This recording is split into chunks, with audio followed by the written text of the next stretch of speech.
Сәлем достар, сіздермен бүгін нағыз сырный шарики әзірлейміз.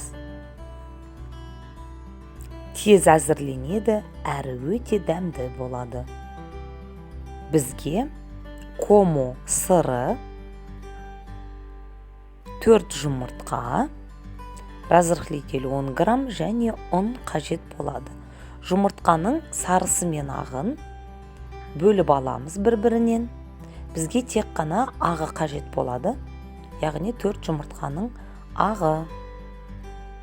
Ағуызды ажыратып алғаннан кейін миксермен таза ақ көбік болғанша әбден араластырамыз.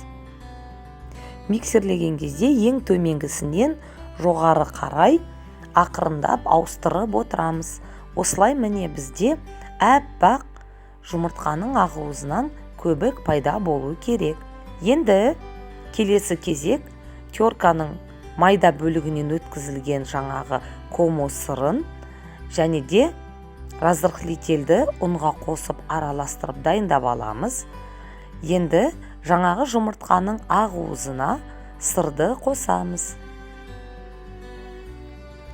Екеуін араластырғаннан кейін ұнды аз-аздан қосып араластырып жабысқа қамыр шығарамыз. Міне осындай масса шығады. Араластырғанда бірден қатты араластырмай шетінен араластырыңыздар, өйткені жұмыртқа ағуызының пенасы дейміз ғой, көбігі басылып қалмау керек. Ұнды шет-шетінен қосып отырамыз. Достар, менің каналыма жазылып, лайк басуларыңызды өтінемін. Ал енді міне осындай жұмсақ, жабысқақ бізде қамыр пайда болады.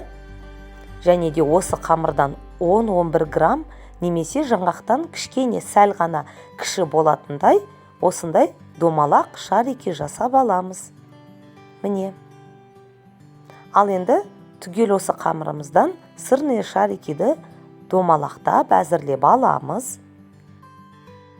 Осыншама сырный шарики шығады.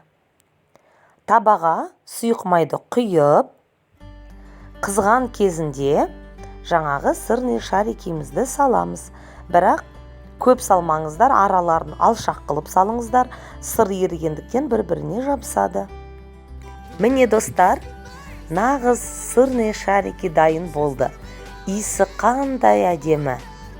Ал енді дәмін көрейік.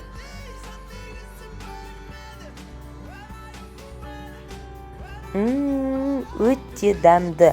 Бұл сырный шарикиді ыстықтай, суықтай жеуге болады, дастарханның сәнін келтіреді. Менімен бірге болғандарыңызға рахмет. Жасап көріңіздер.